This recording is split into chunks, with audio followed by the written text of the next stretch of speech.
Good morning, how are you all? We're going to practice adding integers again. I hope you're all doing well. I really miss you guys.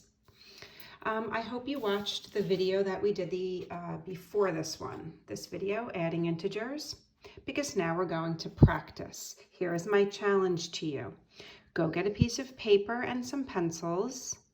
Okay, pause this video right here and try these 8 problems on your own. No cheating, no calculator. Show all of your work. So do that right now. Pause this, go get paper and do these 8 problems. Then hit play and I'm going to go over them. Okay, so now I'm going over them. I'm assuming you did all 8 without a calculator. So let's go. Remember when we talked about adding integers, I said I didn't like to call it adding integers. I like to call it combining. I like to combine what I have versus what I don't have. And remember we talked about money when we talk about integers. So I'm going to reteach you these 8 problems, but I'm also going to assume you tried these on your own. You have your answers on paper in front of you. So in my first one, I'm starting out in debt. I owe somebody $39. And then I earn $15. Did you just see me make that into a word problem? Okay, when we're in school and I teach this and students come to me and say, I don't understand this, I say, okay, let's make this into a word problem that deals with money. And I just did that. Here's my word problem. I owe someone $39 and I earn $15. Now, you don't get to keep this $15. You have to pay that person back.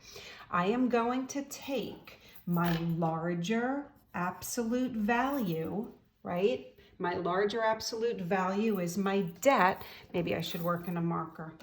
My larger absolute value is my debt, and then I'm going to pay this person back. And I just paid that person back, but I still owe the person $24. I'm still in debt, but not as much debt. If you think about it, this is what adults do, right? We earn money. I earn money. I have a house payment. I put money on my credit card every month. I have a car payment. So I earn money and then I'm paying off other money that I owe. In number 2, I'm also starting out in debt like number 1, but this time I earn $59. So now I have more than I earn, which is a good thing. I'm going to end up having money in the end. So here, I'm going to start with the larger absolute value. I'm going to pay back my debt. And in the end, I have $12. Don't put a plus sign before that 12. There's an invisible plus sign before the 12.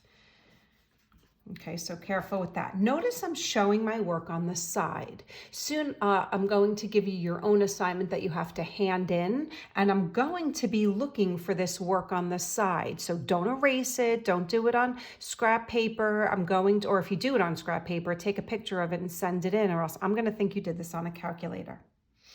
Okay, take a look at number 3. I'm starting out with money. Look, started out in debt, started out in debt. Now I'm starting out with money. But then I'm going to borrow money. Okay, so I don't need to borrow all this money. I have some money. Okay, so maybe I see something that cost $108. So I'm going to look at that money, right? I'm going to pay this person. Right?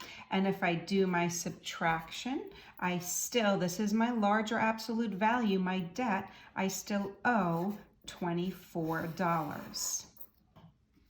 Notice these numbers aren't too big, okay? These would be good test questions. The numbers aren't that big, but it's easy to make that careless mistake. Check out number 4. This is the same thing as writing this. In elementary school, you wrote this, and you still can write this, right? You start with $28 and you spend $16. You start with $28, you spend $16. Okay, so you could write it, we did this in the first lesson, this way or this way. Okay, so I'm going to just do my math on the side. You're probably saying I can do that in my head. You can do it in your head, just don't make a mistake. Final answer is 12. Again, I'm assuming you did all 8 and you're just checking your work. Number 5, I have debt and I have more debt. So in number 5, I am going to add, I don't know why I put the 58 first. Let's put the 40 first. I'm actually adding my debt together, but be careful, it's debt and it's debt. All together, I owe $98. So I just want to rewind. I didn't like calling this adding integers. If you think about it, in numbers 1, 2, and 3, we actually subtracted.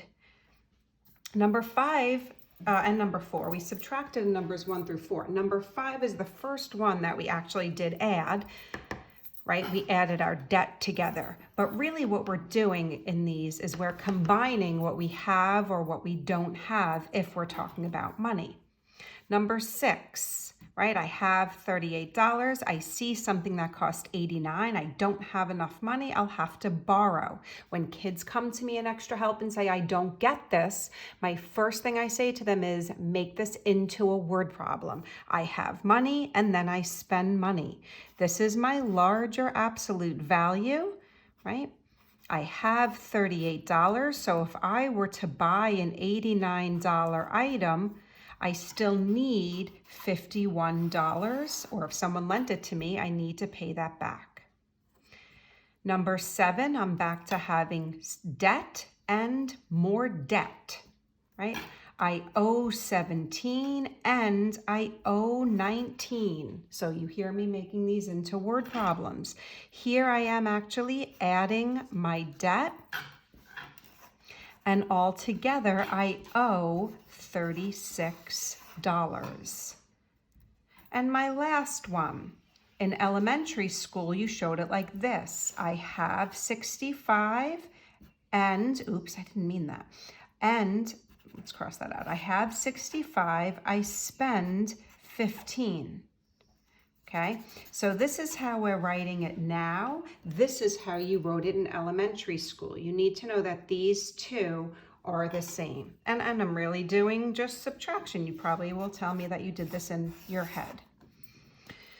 Okay, so now we did 10 adding integer problems the other day, or before this, and now we just did 8 more. This is the type of lesson where you really have to go slow and steady. If you zip through this, it's very easy to get a lot of these wrong. Some kids think, oh, these numbers aren't that big. This is so easy. And they kind of zip through it and then go, I don't know why I got all these wrong. Slow down, make it into a word problem. We still have to get to subtracting integers. This is adding.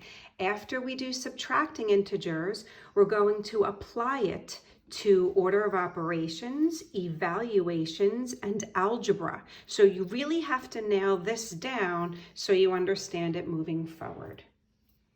Okay, I hope you guys have a great day. I miss you all. And look who's right here. Daisy always stays with me. Hi, baby. That's Miss Daisy. You good girl, Daisy? You good girl? Yeah? Yes. We haven't been on our walk yet, but we'll go soon. Miss you all.